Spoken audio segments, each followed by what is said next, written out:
Okay, let's try this again, I guess. Oh my god, they killed Kenny.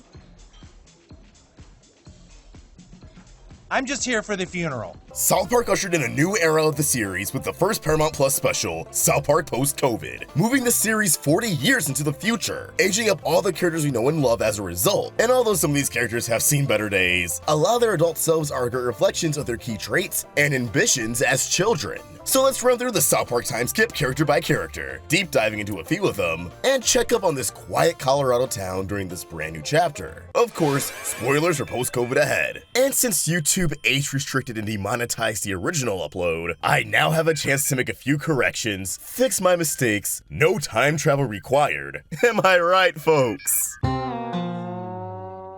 Out of the four main boys, Time has been the least kind to Stan. Whereas the other boys seem to have found healthy-ish callings in life, Stan spends his life in a bottle, claiming he's an online whiskey consultant, which just sounds like a fancy way of saying he gets drunk at the computer all day. But to Stan's credit, it seems to be paying the bills, as he has a pretty nice home, and it's not like he's writing off his dad's Tegrity Farms money given their falling out. Though, crypto is now the top currency in the country, so maybe he's had some long-time investments. Stan lives in isolation, the only form of companionship being his Amazon Alexa, which takes the holographic form of a human woman in these futuristic times. This definitely feels like the bad timeline for Stan, given that he didn't end up with his childhood sweetheart Wendy, or anyone.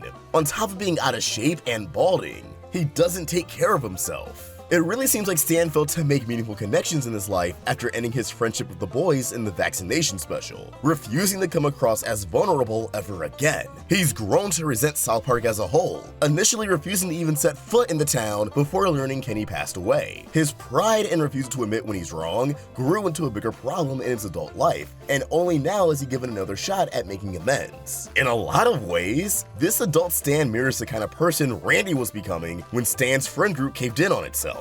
Randy began to isolate himself from meaningful connections with his friends and family as Tegrity Farms took off, while constantly partaking in the substance his business was centered around. Although it's worth mentioning Randy isolated himself from his family due to his own selfishness and idiocy, and it was a lot more unintentional. Stan is definitely doing this of his own accord here, and kinda just became who he resented the most in the process.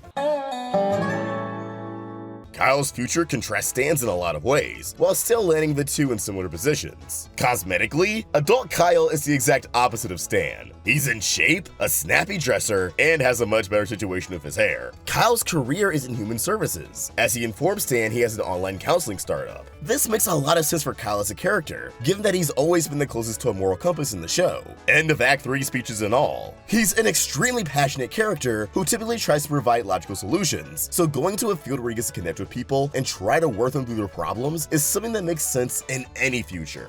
Though, this being an online startup similar to Stan's job conveys to me that, like his former best friend, Kyle struggles with human connection in his older age. Or it's a joke about how work from home thrives 40 years into the future, as COVID is just now dying down. Or both! There are no wrong answers here. Still, Kyle comes across as well-adjusted, a lot more than Stan for sure, yet his social circle seems non-existent. He lives alone in his childhood house. He hasn't seemed to have made any new friends or gravitated towards his peers in South Park. We don't even hear about Ike once throughout this special. It feels like he just hasn't been able to click with anyone the same way he did with the boys. Also, it's already been pointed out before by people like my boy Giant Two Cellos, but adult Stan and Kyle are based off of South Park creators Matt Stone and Trey Parker. They're even voiced by the two in their normal voices. Kinda adds another layer to the dynamic they have in this special. Cartman definitely had the funniest development of the four boys in his future. Cartman's the only one who ended up with a loving wife and family, which you already wouldn't expect, but he's also converted to Judaism. Cartman's a rabbi, married to a Jewish woman whom he has 3 kids with, that sound and eventually talk just like Cartman. God damn it, why don't you lay off my fucking dad, Uncle Kyle? But it's true, Dad. Uncle Kyle makes me crazy too. Yeah, cat. Cartman claims the pandemic pushed him into this direction as a changed man, but Kyle constantly calls this bluff, strongly believing that this is just an act and another elaborate scheme exclusively meant to piss him off. His calm and cool demeanor is just a part of the act. And while you're initially led to believe this is the case, once Cartman learns of the plan to go back in time and prevent COVID from happening, he seems enraged at the idea, as it means his family would be erased from existence. Thus, Cartman will likely return to an antagonistic role in the next special. I believe Cartman's love for Yentl and their children is genuine, that this really wasn't some stunt to get at Kyle. Rather, just an ironic twist of fate that caused Cartman to find his calling and the love of his life. And if the progression of the special proves anything, an intense hatred for Kyle may just be a genetic thing. Rounding out the core four, we have Kenny, who, surprise surprise, is dead! Kenny's passing is what forces this reunion between the boys in the first place, as his death is believed to be a cover-up. They say Kenny passed away from the COVID Delta Plus rewards program variant, but behind the scenes, he was trying to uncover the truth behind the pandemic when his life was brought to an end.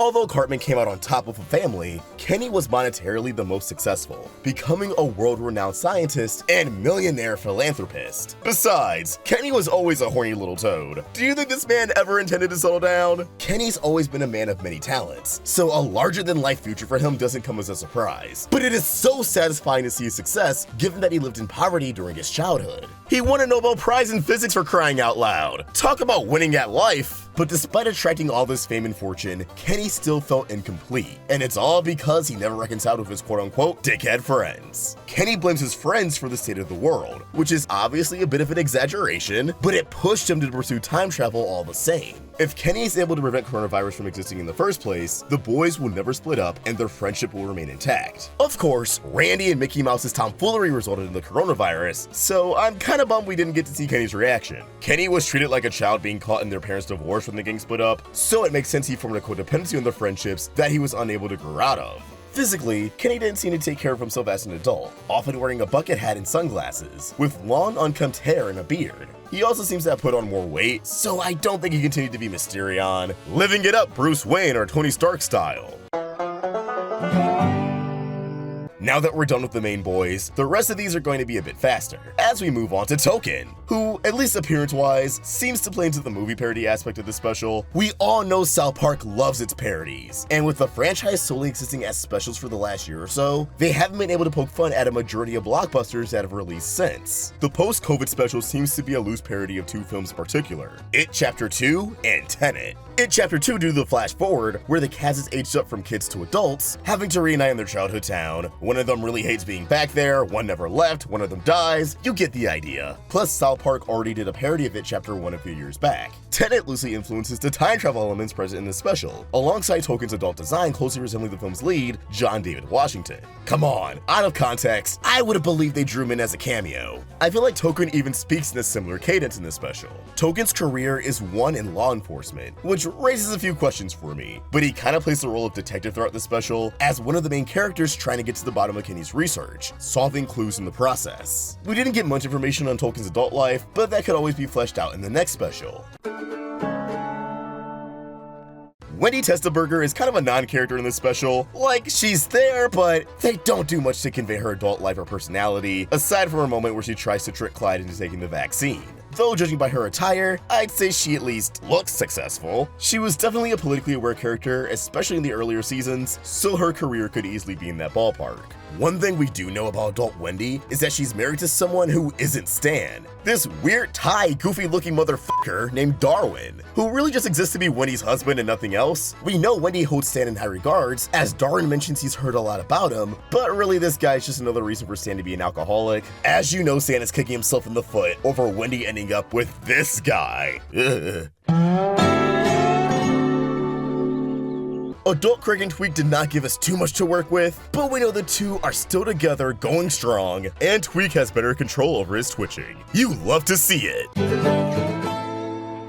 Building upon Clyde never being the most intelligent student in the classroom, the post-COVID special reintroduces him as one of the few anti-vaxxers in South Park. He claims his body is a temple, refusing the vaccine, but he was moments away from indulging in what he believed to be a line. Ultimately, it just boils down to selfishness. Jimmy has become a full-fledged celebrity, transcending all the other Jimmys in the game, as he's referred to as the one and only Jimmy, the woke king of comedy. Hosting his talk show, Late Night with Jimmy, he excels at non-offensive humor that uplifts everyone rather than insults them, which is an obvious jab of the direction many people feel comedy is heading in, with people becoming too sensitive. Like Kyle, this career path makes a lot of sense for Jimmy, given his history in the show proper. Though in Jimmy's case, stand-up was an established part of his character, struggling to make his peers laugh the majority of the time. It has to be vindicating for him to be on top of the world like this. We love to see it, Jimmy. If you think Scott Malkinson's life got any better after his rough childhood, being bullied for his lisp and diabetes, I regret to inform you that you're dead wrong. Scott's now a priest who no one from his class remembers or respects. He now has to use the things he was bullied for as his defining features. Yikes. Randy hasn't changed much in his old age, like at all. Though it is worth mentioning that Integrity Farm ceased to be when Stan set the farm on fire, unaware that Shelly was inside. Shelly's death then prompted Sharon to take her own life, leading Randy to blame both of their deaths on Stan. Randy ends up hallucinating ghosts of Shelly and Sharon, which he uses to convince himself that he did nothing wrong, and it was all Stan's fault. Now Randy sulks in a retirement home over his greatest loss, the farm, and sometimes misses his loved ones, I guess. Last but not least is Butters, who is only teased in this special, set up to make a proper debut in the next installment. But the tease we do get is huge, as apparently he was Kenny's right-hand man throughout most of his endeavors, especially when trying to solve the origin of the coronavirus and crack the code to time travel. However, he's referred to throughout the special by the name Victor Chaos, and he's held within a mental asylum. Chaos, of course, being a mispronunciation of Chaos to throw the audience off the trail, as it's really referencing Professor Chaos, Butters' alter ego. Victor referencing Victor Von Doom from the Fantastic Four, you get the idea. Although it's up in the air on if Butters has actually snapped or not, as the original diagnosis for his dissociative identity disorder was a bit misguided, I do think this is setting up another parody for the next special. This one being Venom, Let There Be Carnage, with Butters playing a role similar to Cletus Cassidy, who was also held in an asylum where he was frequently interviewed by Eddie Brock before biting off some of the symbiote and escaping as Carnage. I believe we'll see Butters in a similar position, questioned by the boys on his knowledge of Kenny's research and breaking out as he embraces the role of Professor Chaos once more. I don't know, Cletus's appearance already had some big Butters energy, God, especially in that post-credit scenes for the first Venom, so I'd love to see South Park lean into the absurdity of that franchise for whatever comes next. But there you have it, there's all the prominent characters we met in the South Park time skip so far. Assuming more pop up in part 2, you can expect a sequel to this video. But for now, what do you guys think? Which character do you think had the best outcome in this future, and which do you think had the worst? Let us know your thoughts in the comments down below, or keep the conversation going over at Roundtable Vids and at AwestruckVox on Twitter and Instagram. Special thanks to JANKYBONES for creating this amazing adult Butters. For more of their amazing art, you can find them on Twitter and Instagram at BoneJanky, and subscribe to their YouTube channel. Link in the description. If you enjoyed this video, please throw it a like, and subscribe to the Roundtable for more great cartoon content. Thank you for watching, and I hope you have an awesome day. See ya!